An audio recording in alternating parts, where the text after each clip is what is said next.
Selamat pagi. Hari ini kita akan membahas tentang sorting, melanjutkan pertemuan sebelumnya. Waktu minggu kemarin kita membahas metode sorting dengan menggunakan bubble sort. Jadi untuk merefresh kembali, ya, bahwa sorting ini adalah proses pengurutan data. Ada dua hal yang kita inginkan biasanya di pengurutan ini. Hasil akhirnya adalah terurut apakah dari besar ke kecil atau sebaliknya dari kecil ke besar.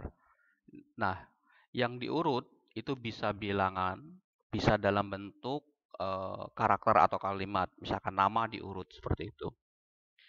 Kemudian kita konsep sortingnya menggunakan array ya.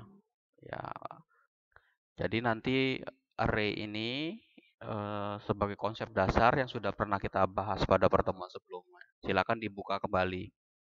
Kemudian kita nanti implementasikan di dalam algoritma dengan menggunakan prosedur dan atau fungsi. Ya. Nah, fokus kita di pertemuan hari ini ya dan kemarin ya itu belum membahas algoritmanya, konsep dulu ya proses sorting itu seperti apa. Saya ingatkan kembali yang pengurutan dengan bubble sort ini ya dia mengurutkan ya bilangan atau karakter itu secara berangsur-angsur bergerak berpindah ke posisi yang tepat sesuai dengan yang kita inginkan. Jadi elemen yang ada di dalam data tersebut, deretan atau kumpulan angka-angka yang belum terurut tadi, itu akan dibandingkan elemennya saat ini dengan elemen berikutnya. Nah, sebagai ilustrasi kan ini kemarin. Saya punya sekumpulan data yang belum diurutkan. Ada 12, 6, 22, 14, 8, dan 17. Nah, proses pengurutannya itu pertama adalah mengecek bilangan kiri dengan bilangan yang pertama. Kanan ya, kiri dan kanan. Ya, bisa juga dari belakang. Ini kita ngambilnya dari depan ilustrasinya. Dibandingkan apakah lebih kecil atau lebih besar, tergantung kita inginnya. Kalau lebih besar berarti nanti dia terurut dari besar ke kecil. Tapi kalau kita ngambil kecil, maka dia terurut dari kecil ke besar. Nah, 6 dengan 12 dengan 6 tadi dibandingkan, ternyata 12 itu lebih kecil, lebih besar dari 6. Maka ditukar posisinya. Nah, kondisi sekarang adalah kumpulan deret bilangan itu adalah 6, 12, 22, 14, 8, dan 17. Nah, kemudian bilangan yang sudah ditukarkan tadi, 12 tadi, bandingkan dengan bilangan yang berikutnya. Kalau dia lebih kecil, ya ditukar. Tapi kalau dia lebih besar, kalau dia lebih kecil, ditukar. Kalau dia lebih besar, tetap. Seperti itu. Nah, ini kebetulan 12-nya lebih kecil, maka dia tetap kita inginkan yang paling kecil ya. Kemudian 22 dengan 24, ya, ditukar juga posisinya. Kemudian 22 dengan 8, tukar posisinya. Terus kemudian 22 dengan 17, tukar posisinya. Nah, ini adalah hasil akhir dari proses satu untuk bubble sort. Nah, kondisi yang terakhir di proses satu ini kemudian dilakukan pengurutan lagi.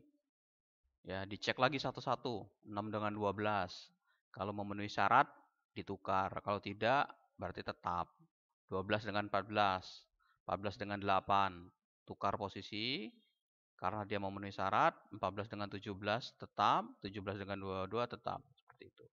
Terus kemudian prosesnya kedua ini akan digunakan untuk proses ketiga. Ya, 6 dengan 8, 6 dengan 12 tetap. 8 dengan 12 tukar posisi 8 di depan. 12 dengan 14 tetap, 14 dengan 17 tetap, 17 dengan 2 tetap. Ya, kemudian berlanjut proses berikutnya. Ya, sama seperti tadi sampai memenuhi kondisi. Ya, sampai memenuhi kondisi. Nah, di dalam beberapa literatur dikatakan proses pengulangan ini sebanyak berapa kali? Sebanyak n-1. Ya. Jadi kalau di situ ada 6, maka di situ kalau di situ ada 6 data, maka prosesnya adalah 5 kali 6-1. Ya, seperti itu. Nah, ini contoh ilustrasi yang untuk data yang berbeda, tapi memulai dari belakang, ya, prosesnya. Tinggal posisi pembacaan datanya aja kita balik ke arahnya, seperti apa. Ya, oke. Nah, hari ini kita akan bahas metode yang berikutnya, ya, dengan menggunakan metode exchange sort. Ya, metode exchange sort ini dari kata-kata exchange itu adalah pertukaran. Change X ya, ditukar metodenya.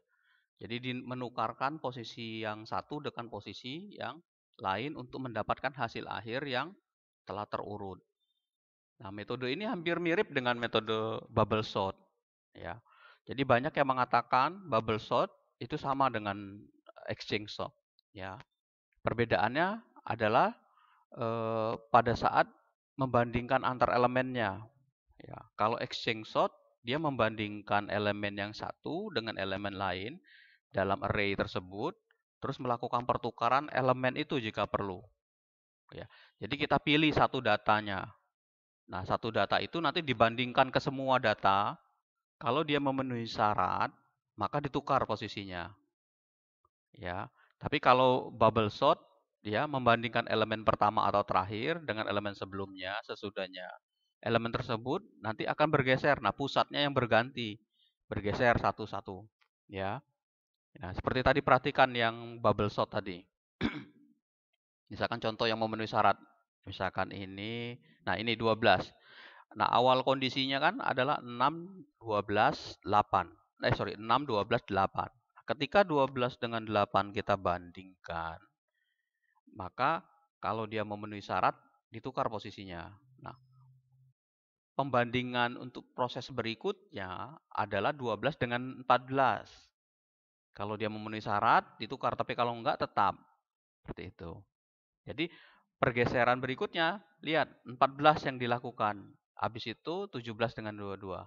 Nah, kalau di exchange sort, ya, kalau exchange sort, pembandingnya tetap.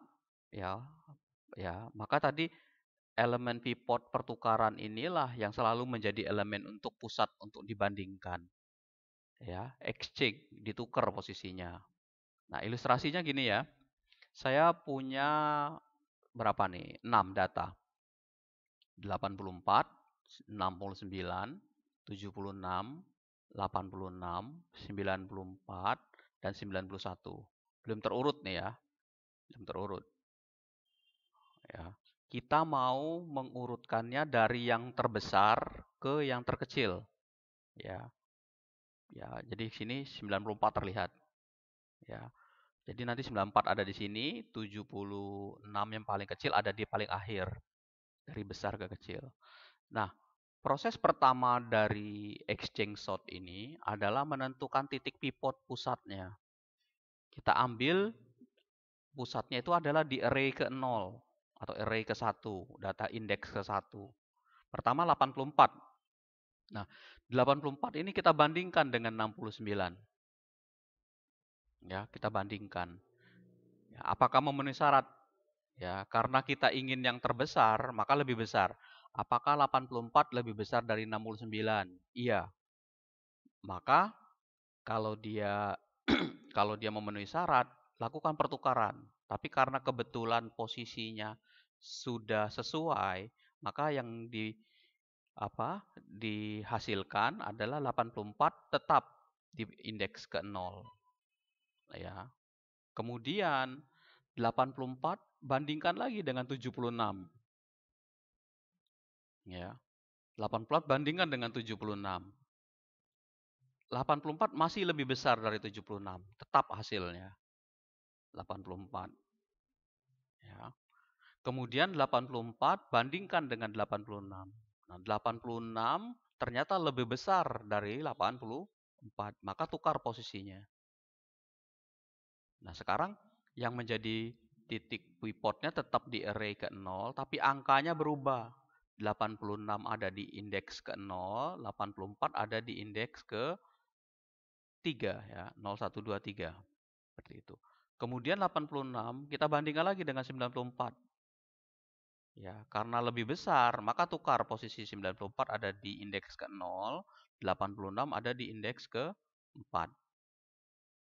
Begitu juga untuk berikutnya, 94 dengan 91. Karena kebetulan 94-nya lebih besar, maka tetap.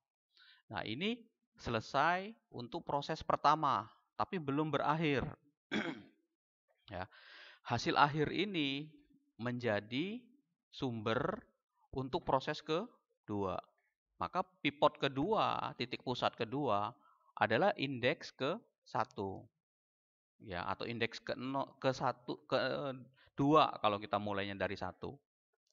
Ya, ini indeks ke-1 ya. Saya mulai titik awal array-nya dari 0. Nah, ini 94 ini tadi udah dapat yang paling tinggi. Sekarang bandingkan lagi ya, 69 dengan 76.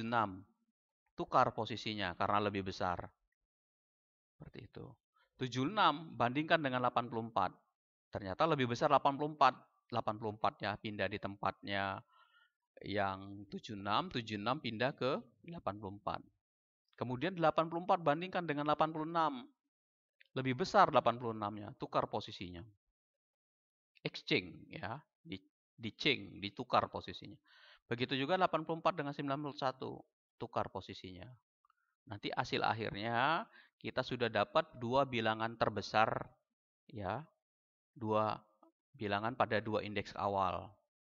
Oke, pindah pivot ke 3 atau ke pivot kedua berikutnya. Bandingkan lagi 69 dengan 76. Ya, apakah lebih besar, apakah lebih kecil?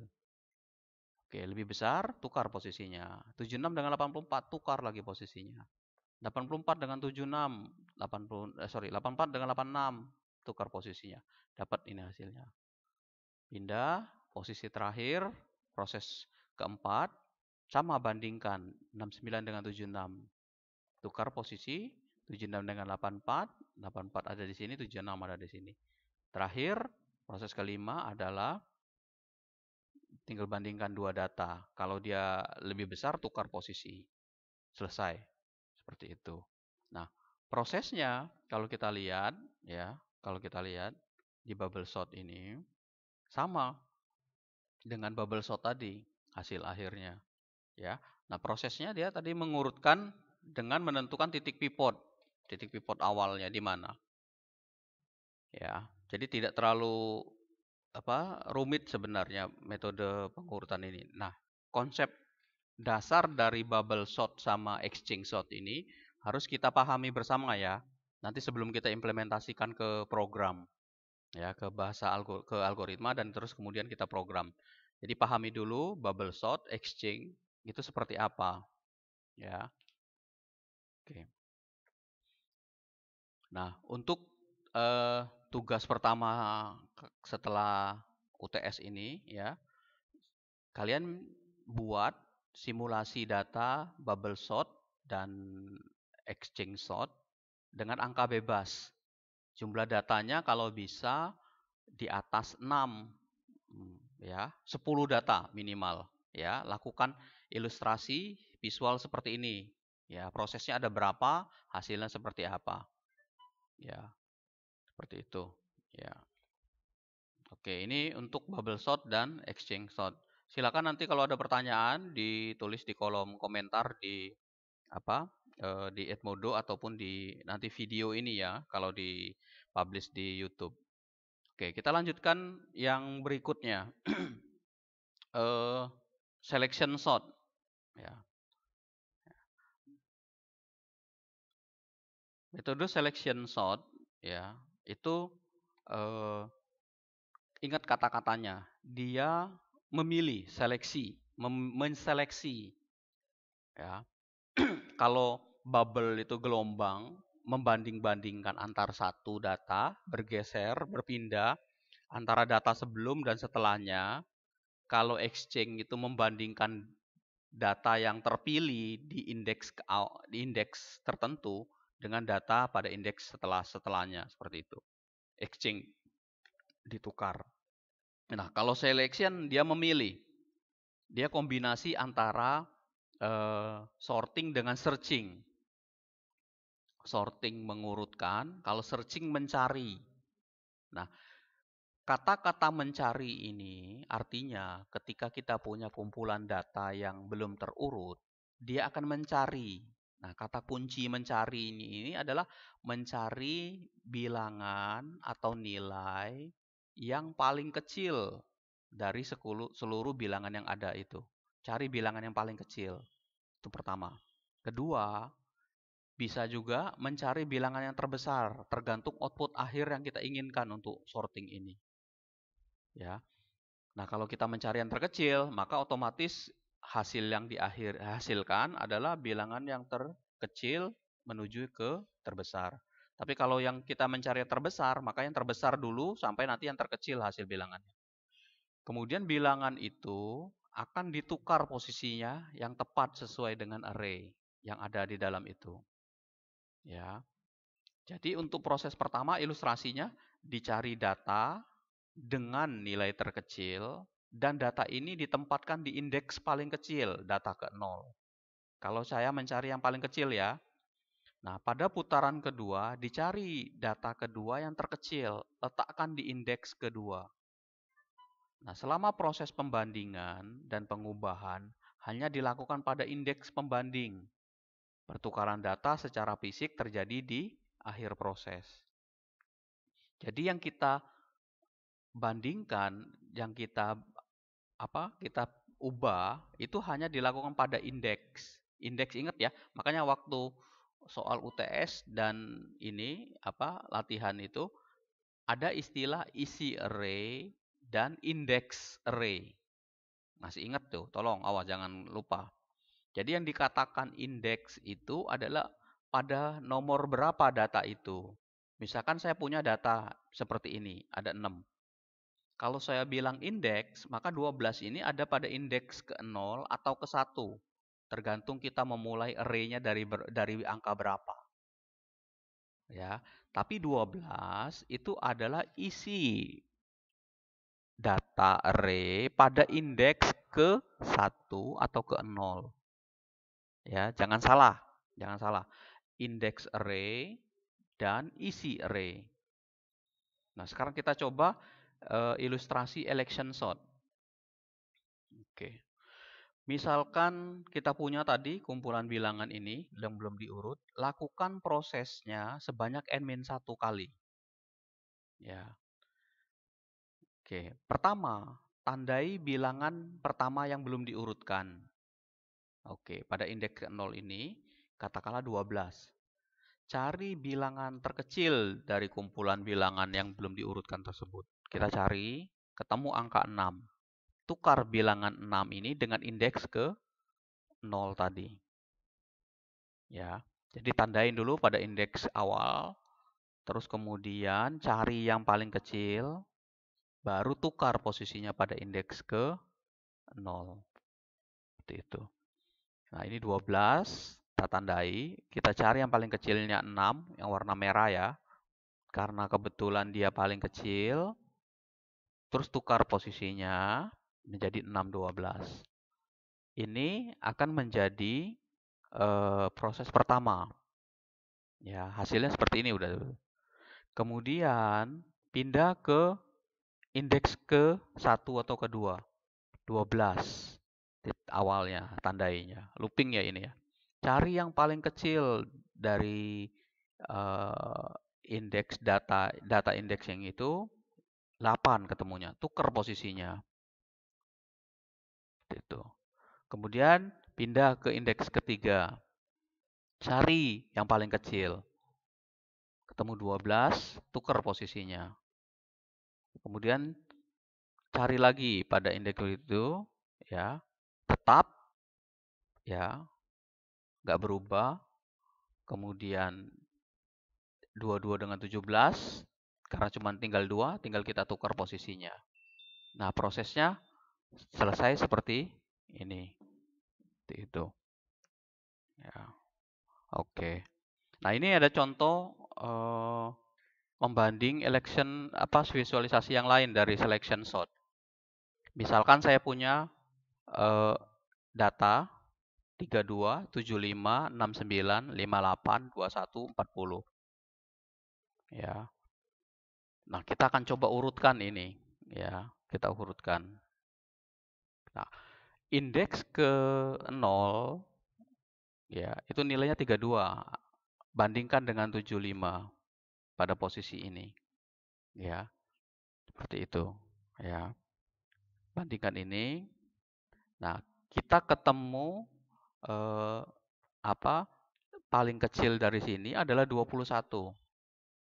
Ya. Maka pada saat pembandingan 32 dengan 21, tukar indeksnya. Ya. Maka posisinya ada di 4. Indeksnya yang ditukar. Ya, indeks keempatnya ini kita tukar. 4 jadi posisinya 4. Jadi 21 lebih kecil dari 40. Ya, seperti itu. Nah, ini posisinya. Oke. Maka hasil akhirnya adalah 21, 75, 69, 32, dan 40. Proses kedua, tandanya adalah pada indeks ke-1 nih kita tanda. Bandingkan dengan 69. Ya, paling kecil ini. Ya, 69. Tukar posisinya. Terus 69. Karena ditukar posisinya ya, bandingkan lagi dengan istilahnya sebenarnya mencari yang paling kecil di sini. Nah, ketemu angka yang paling kecil di sini itu ada di angka 32. Ya, maka 32 ini yang kita pindah ke 75. 75 pindah ke indeks keempat. Begitu juga untuk proses ketiga. 69, cari yang di 3 ini paling kecil 40.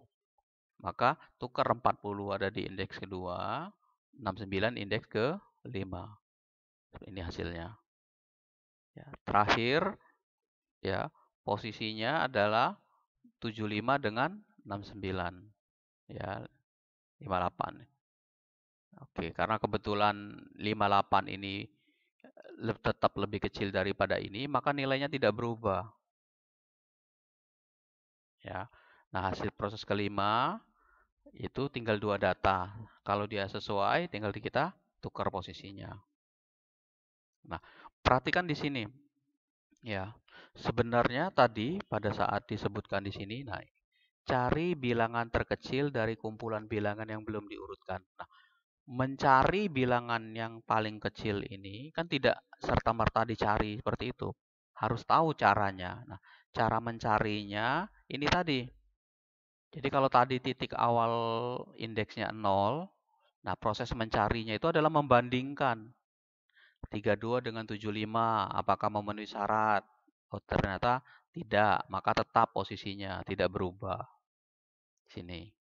32 dengan 69, ternyata tetap 32 paling kecil. Maka tetap tidak berubah posisinya.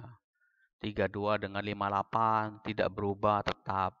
Ketika 32 dengan 21 itu lebih besar dari 21, maka tukar IDX-nya. IDX itu yang atas, indeksnya tukar. Maka indeksnya posisinya ada di 4 yang paling kecil sekarang. Ya. Nah, posisi 4 ini karena kita udah tukar posisinya 21 dengan ini tadi, tukar posisinya, maka indeks yang ke 0 ini jadi 21 jadi dibandingkan dengan 40. Karena dia memenuhi syarat, maka tetap posisinya 4 yang dianggap paling kecilnya. Jadi pada saat proses pembandingan ini yang kita sebut sebagai proses pencarian, mencari yang paling kecil. Jadi kalau dia ketemu paling kecil, pindahkan di situ. Ya, asumsikan gini lah. Satu kelas, saya tanya, siapa yang paling tinggi? Saya Pak, belakang. Duduknya di belakang. Oke, kamu pindah ke kursi nomor 1 ya. Nah, kemudian saya mulai lagi. Siapa yang lebih besar dari dia? Saya Pak, pindah ke nomor 2. Nah, itu yang kita sebut sebagai selection. Selectionnya itu mencari, kemudian pindahkan. Beda sama tadi exchange. Titiknya tetap. Banding 1, dan seterusnya. Ya. Oke. Nah, itu 3 ilustrasi konsep dasar process sorting, bubble sort, kemudian selection, dan exchange shot. Nah, untuk tugas minggu depan dikerjain pakai Excel aja ya. Bikin ilustrasi ketiga konsep sorting tadi, kemudian jumlah datanya minimal 10 ya.